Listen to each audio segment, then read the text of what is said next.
just wanted to ask you, in your role as not only the leader of a nonprofit, but a nonprofit that works with other nonprofits and is assessing kind of their work. And I know you said you've sped that process up, but it's still important to have a sense of what makes for a successful initiative, something that might be worthy of grant funding, and Hmm. supportable. Um, Yeah. for students who are working on projects, what do you think are some of the traits of nonprofit efforts that have been really successful with the resources that they've, stewarded? I think they have been innovative, they've been creative, they've been problem solvers, they look to the community for answers. Like, let me just give you an example. So, Ypsilanti Meals on Wheels. So, for students that don't know, Meals on Wheels, every day, homebound seniors get a meal delivered to them by a volunteer. Um, and it's a great program. It gives people a social connection.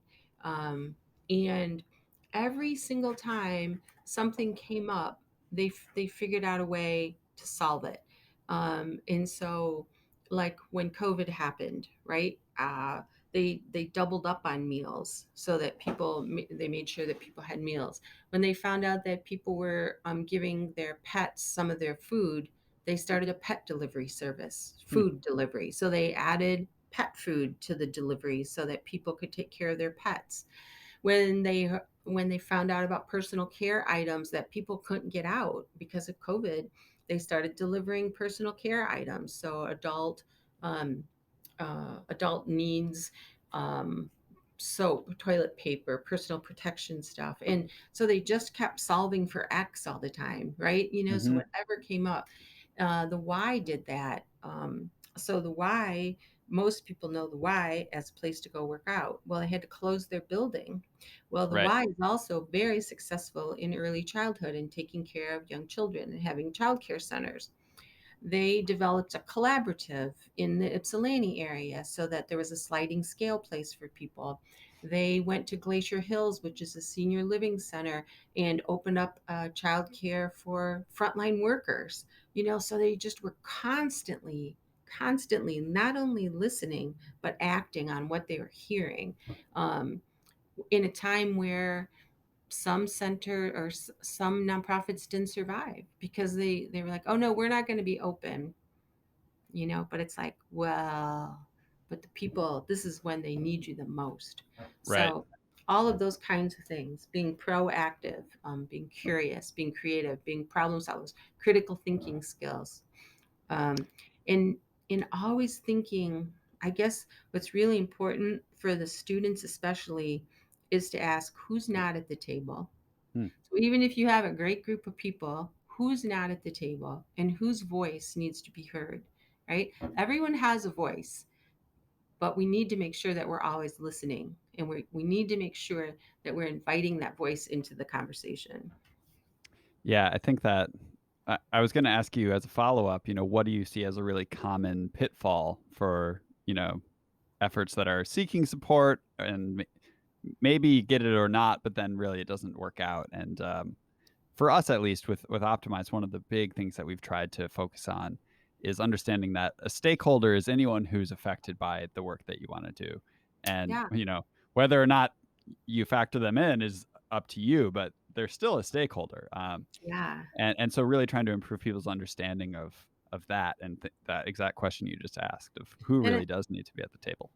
And I think at an elementary level, I think if you're trying to solve a problem, really know what the problem is and don't assume what the problem is. And so many times with grants, as we're reviewing grants, if the question is what color is the sky, don't answer the grass is green. Like like there's a big disconnect there, Yeah. and it's like, for people trying to get funding, find the link, find the commonality between who you are, what problem you're trying to solve, and who you're asking for the resources, and then Mm. figure out what that link is. It could be personal, it could be, oh, this person had a mom that was affected by dementia, therefore they care about dementia, even though they're the CEO of X company that has nothing to do with Alzheimer's or dementia. If they have a personal experience with it, that's what there's the bridge that you build. If the company is a drug discovery company that's working on dementia and Alzheimer's, there's the bridge that you build. So you have to find the connection.